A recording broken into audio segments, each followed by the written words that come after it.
Today I have for you the Canine Warehouse smoked shin bones.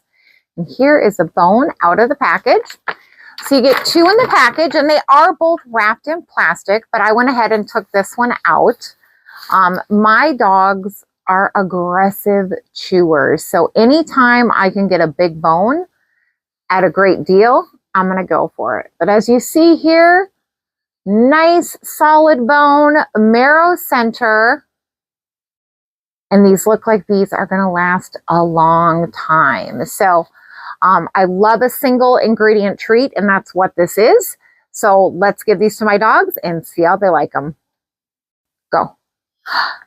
Do you want the bone? Huh? Oh, yeah, big boy. Come here, Lola. Come here.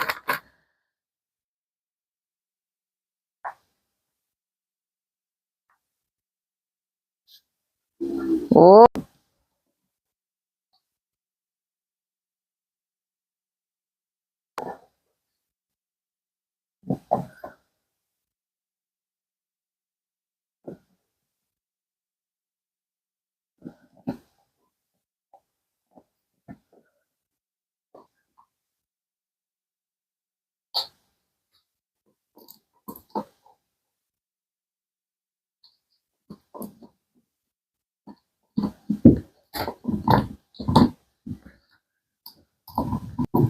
Well, I think we definitely have a winner here. They are loving them.